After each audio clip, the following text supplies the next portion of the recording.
Doctor నమ్రత కేసులో విస్తుపోయే విషయాలు వెలుగులోకి వస్తున్నాయి. సికింద్రాబాద్ సృష్టి ఆసుపత్రిలోనే లీగల్ ఆఫీస్ కూడా ఏర్పాటు చేశారు. నమ్రత కుమారులు జయంత్ కృష్ణ, ధీరజ్ కృష్ణతో ఈ ఆఫీస్ ను ఓపెన్ చేశారు. అడ్వకేట్ గా పనిచేస్తున్నారు నమ్రత కుమారుడు జయంత్ కృష్ణ. ఎలాంటి కేసులైనా తప్పించుకుంటామంటూ బాధితుల్ని బెదిరించారు. బాధితులను బెదిరిస్తున్న నమ్రత కుమారుడు అడ్వకేట్ జయంత్ కృష్ణ, ధీరజ్ కృష్ణలను అదుపులోకి తీసుకున్నారు గోపాలపురం పోలీసులు. మరోవైపు వైజాగ్ సృష్టి ఆసుపత్రిలో అరాచకాలు కూడా వెలుగు చూస్తున్నాయి. వైజాగ్ లో పనిచేస్తున్న కళ్యాణిని ఇప్పటికే అరెస్ట్ చేసి హైదరాబాద్ కు తరలించారు. ఈ కేసులో 40 లక్షల ట్రాన్సాక్షన్ జరిగినట్లు తెలుస్తోంది. నమ్రతకు 30 లక్షలు, తల్లికి 10 లక్షలు ఇచ్చారు బాధితులు. పరారీలో వైజాగ్ సృష్టి హాస్పిటల్ కి చెందిన సర్జరీ ఉషా పరారీలో ఉన్నట్లు తెలుస్తోంది.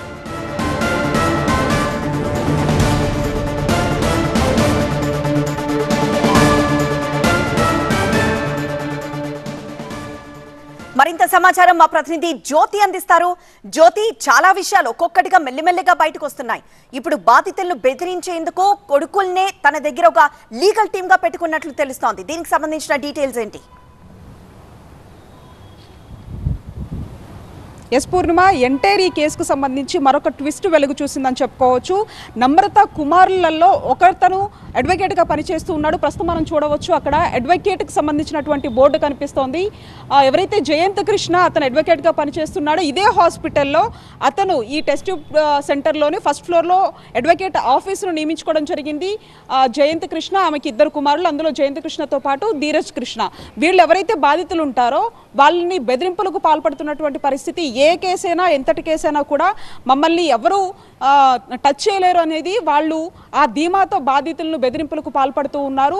ఇదే హాస్పిటల్లో ఎవరైతే ఈ సరోగసీ సంబంధించి లేదంటే IVFకి సంబంధించి వచ్చినటువంటి వాళ్ళని ఆ ప్రొసీజర్ నుంచి వాళ్ళని ఈ విధంగా సరోగసీ వైపు టర్న్ చేస్తున్నటువంటి పరిస్థితి. ఈ నేపథ్యంలో ఈ ఇద్దరిని కూడా ప్రస్తుతానికి పోలీసులు అదుపులోకి తీసుకోవడం జరిగింది. ప్రధానంగా వైజాగ్లో ఉన్నటువంటి సృష్టి హాస్పిటల్లో పనిచేస్తున్నటువంటి కళ్యాణిని సైతం కూడా పోలీసులు అరెస్ట్ చేసి హైదరాబాద్కు తరలిస్తూ ఉన్నారు. మరొక వైపు అదే హాస్పిటల్లో పనిచేస్తున్నటువంటి సర్జన్ ఉషా ఎవరైతే ఉన్నారో ఆమె పరారీ అయినట్టుగా తెలుస్తుంది. ఎనస్థీషియాకి సంబంధించినటువంటి రవి అనే ఒక పర్సన్కి కూడా నోటీసులు ఇచ్చినట్టుగా తెలుస్తుంది. ఎంటైర్ ఈ కేసుకు సంబంధించి ఒక మహిళ, నార్త్ ఈస్ట్కి సంబంధించినటువంటి ఒక మహిళ దగ్గర నుంచి 2 నెలల ఒక బేబీని ఈ దంపతులు తీసుకున్నారు. ఈ నేపథ్యంలో వాళ్ళకి దాదాపుగా కూడా డాక్టర్ నమ్రతకి 30 లక్షల రూపాయలతో పాటుగా ఎవరైతే తల్లి ఉందో ఆమెకి 10 లక్షల రూపాయలు చెల్లించినట్లుగా తెలుస్తుంది. ఆ తర్వాత DNA పరీక్షలో ఈ వ్యవహారం అంతా, ఈ తతంగం అంతా కూడా బయటపడినటువంటి పరిస్థితి. ఈ నేపథ్యంలో ఎన్ని అంటే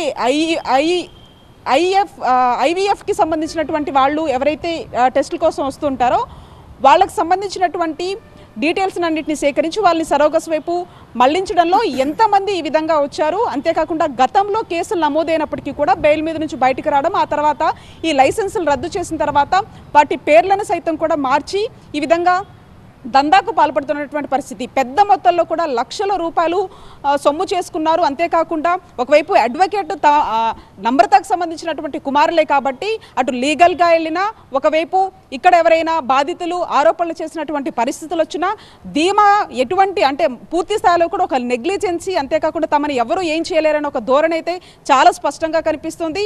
ఈ నేపథ్యంలో అటు ఎవరైతే పరారీలో ఉన్నటువంటి వైద్యులతో పాటుగా మరొక వైపు ఇటు నమ్రతాని, అంతేకాకుండా వాళ్ళిద్దరు కుమారులతో ప్రస్తుతానికి పోలీసులు విచారిస్తూ ఉన్నారు. అంతేకాకుండా కోల్కతా, ఒరిస్సాకు సంబంధించినటువంటి మహిళలను ఇక్కడికి తీసుకొని వచ్చి ఇక్కడ ఈ సరోగసీకి సంబంధించినటువంటి వ్యవహారం అంతా కూడా నడిపిస్తున్నట్లుగా తెలుస్తుంది. గతంలో ఉన్నటువంటి కేసుల ఆధారంగా, అంతేకాకుండా ప్రస్తుతం జరిగినటువంటి ఈ కేసుకు సంబంధించి పోలీసులు నమ్రతను, అంతేకాకుండా వాళ్ళిద్దరు కుమారులతో పాటు మరికొంత ఎవరైతే ఈ కళ్యాణి సృష్టి హాస్పిటల్లో పనిచేస్తున్నటువంటి ఆ కళ్యాణిని సైతం కూడా పిలిచి ఇప్పుడు విచారించబోయేటటువంటి అవకాశం కనిపిస్తోంది. ఈ అంశాలు ఒక్కొక్కటిగా కూడా వెలుగులోకి వస్తూ ఉన్నాయి. అంతేకాకుండా ఇప్పటి వరకు 40 లక్షల రూపాయల వరకు వాళ్ళు తీసుకున్నారు. గతంలో ఉన్నటువంటి కేసుల నుంచి ఎంత పెద్ద మొత్తంలో డబ్బులు తీసుకున్నారు, ఆ మహిళల్ని ఎక్కడి నుండి తీసుకొని వచ్చారు అనే దానికి సంబంధించి కూడా పోలీసులు కూపిలాగుతున్నటువంటి పరిస్థితి. ఎస్ జ్యోతి.